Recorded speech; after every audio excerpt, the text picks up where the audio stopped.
The town had always been the kind of place people described as safe, where neighbors waved to each other from porches and children played freely in the streets until the sun dipped behind the hills. Everyone knew everyone, or at least believed they did, and the rare crimes that did occur were petty: an occasional shoplifting, a broken mailbox, a drunken fight at the local bar. To outsiders, it looked like a picture of peace, the kind of community that boasted about never locking its doors. That illusion of safety gave people comfort, and they clung to it like a shield against the troubles of the larger world. But illusions are fragile, and one summer night shattered everything. The discovery began with silence. The kind of silence that felt wrong in a place where life usually buzzed with routine.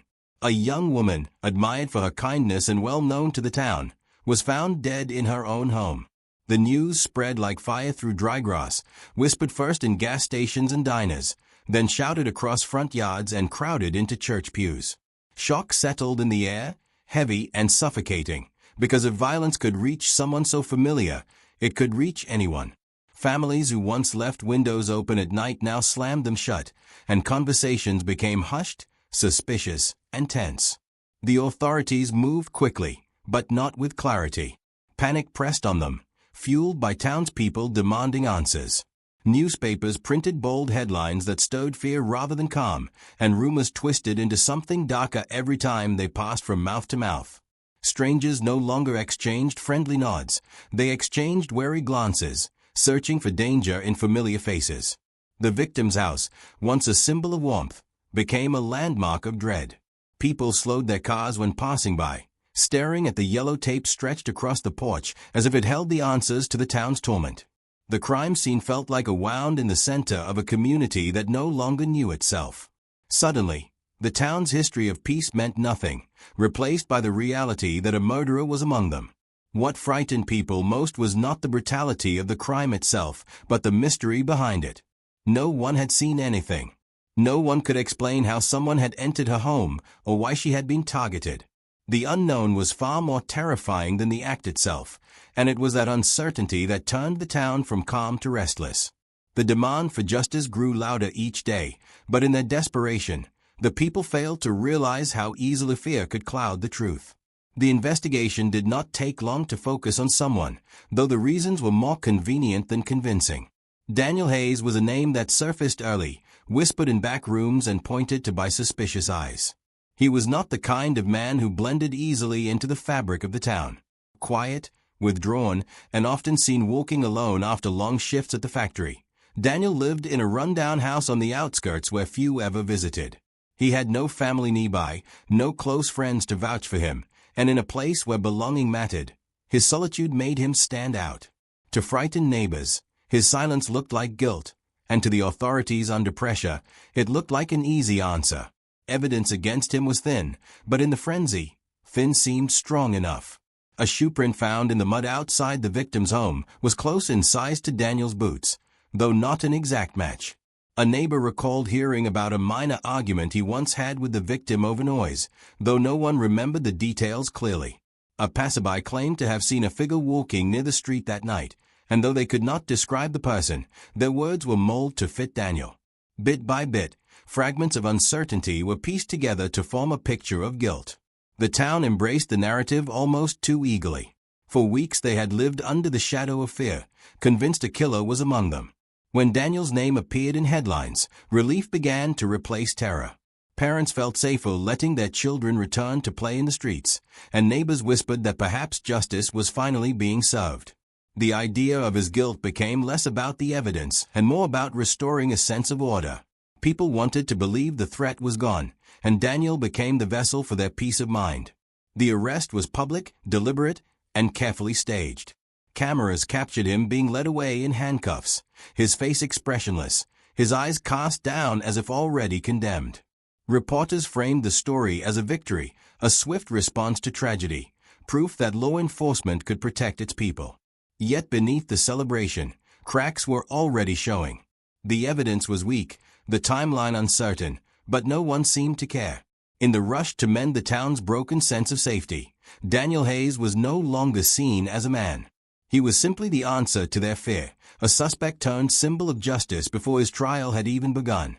The courthouse became the stage for what many described as the most important trial the town had ever seen. People crowded the wooden benches, craning their necks to catch even the smallest glimpse of the accused. Reporters filled the back rows with notebooks and cameras, eager to deliver every detail to an audience hungry for closure. For most of the town, the trial was not about searching for truth, but about confirming what they already believed, that Daniel Hayes was guilty. The atmosphere carried a weight of judgment long before the first word was spoken. The prosecution wasted no time in constructing their story. They painted Daniel as an isolated man with a brooding personality, someone capable of dark thoughts that others could not see. The jury was shown photographs of the victim's home, bloodstains on the floor, and grainy images of the supposed shoe print. Each detail was presented with confidence, even when the connections were shaky. To the average person watching, the picture appeared convincing. The emotional appeal of a grieving family and the dramatic presentation of the crime scene overshadowed the gaps in the evidence. On the other side, Daniel's defense struggled to keep up. His lawyer, overworked and underfunded, spoke earnestly but lacked the resources to challenge the polished arguments of the state. Expert witnesses who might have questioned the evidence were never called, and alternative suspects were barely mentioned. The defense could only repeat that there was no physical proof linking Daniel to the crime, but the words fell flat against the tide of public opinion. Every time the lawyer spoke, whispers in the gallery reminded the jury of what the town wanted: a guilty verdict. As the days turned into weeks, the trial resembled theater more than justice. The crowd gasped at dramatic statements and leaned forward during emotional testimony. Even jurors, though sworn to impartiality, were not immune to the atmosphere pressing down on them. In their eyes, Daniel appeared less like a man and more like a figure cast in a role he could not escape.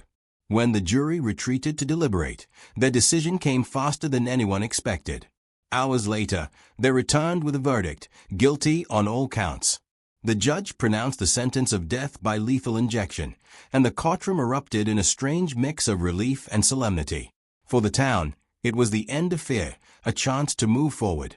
For Daniel, it was the beginning of a slow march toward death, condemned not by evidence, but by the shadows of suspicion and the weight of expectation. Time inside a prison cell does not move in days or weeks. It drags by in endless hours. Daniel Hayes spent year after year waiting, his name forever tied to a crime he swore he did not commit. The walls of death row echoed with stories of men who awaited the same fate, some guilty, others insisting they were not. He became another forgotten figure in a system that rarely looked back once judgment was made. The outside world moved on, but for Daniel, the calendar remained frozen at the day of his conviction. Then, when hope seemed impossible, a new pair of eyes turned toward his case. A young law student, combing through old records for a research project, stumbled upon Daniel's trial transcripts. Something about the inconsistencies caught her attention. The evidence was thin, and the gaps were glaring. Unlike the townspeople years before, she was not blinded by fear or rumor. She was determined to uncover what had been overlooked. Her search led her into dusty archives where forgotten boxes of police reports had been stored. Inside them lay a shocking discovery: DNA samples taken from the crime scene that were never introduced in court. The results clearly excluded Daniel. The information had been documented, but it was buried beneath bureaucratic paperwork, left untouched as the case barreled toward conviction. What should have been the most important evidence had been ignored, whether by accident or by choice. Digging deeper, she found more disturbing details. Early in the investigation, police had briefly questioned another man, a drifter with a history of violence, who had been spotted near the victim's house on the night of the murder. His name appeared in the earliest reports but then vanished without explanation. The more she read, the clearer it became that the investigation had been rushed, shaped to fit the town's hunger for a suspect rather than a search for truth. When these findings came to light, Daniel's case returned to the surface, sparking debates across legal circles and media outlets. Advocates for justice demanded answers. How could such evidence be hidden? Why was another potential suspect dismissed so quickly? As these questions spread, the narrative that once condemned Daniel began to unravel. For the first time in nearly 2 decades, the possibility of freedom flickered before him. But freedom was not certain. The same system that had failed him once now stood as the barrier to correcting its own mistake. The revelations about the buried evidence and the forgotten suspect set off a storm, but storms in the world of justice do not always clear the skies. Lawyers filed motions, activists rallied, and journalists covered Daniel Hayes' story with growing intensity. Still, the courts resisted. Admitting a mistake of this magnitude would not only free a man they had condemned, but also expose the failures of an entire system. Judges spoke of procedure, deadlines, and technicalities, as if paperwork could weigh more than human life. Each hearing brought a flicker of hope, followed by crushing disappointment. Time continued to slip away, and the date of Daniel's execution drew closer. The turning point arrived in the most unexpected way. The man once dismissed as a potential suspect resurfaced years later, arrested for another violent crime in a nearby state. Confronted with mounting evidence, he confessed not only to that crime, but also to the murder that had haunted Daniel's life.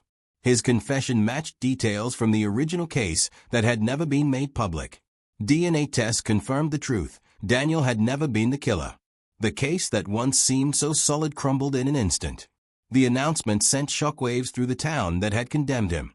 Those who once cheered his arrest now struggled to reconcile their relief with guilt. Neighbors who had crossed the street to avoid him whispered apologies no one would ever hear. The police department faced accusations of negligence, and prosecutors defended their choices by insisting they had done what they believed was right at the time. Yet, beneath their words, the damage was undeniable. Daniel was finally released, but freedom did not erase the years lost. Nearly 2 decades spent in a cell had stripped him of youth, family connections, and the chance at a normal life. He stepped into a world that had moved on without him, carrying the invisible scars of a punishment he never deserved. The cameras that once filmed him in handcuffs now followed him as he walked out of prison, but the attention felt hollow. Justice had come too late. For the town, and for the country watching, his story became a chilling reminder. Justice, so often spoken of with pride, could be twisted by fear, haste, and the desire for easy answers. Daniel's life proved that in the pursuit of certainty, innocence could be sacrificed. The illusion of justice remained intact for many, but for him, it had shattered forever.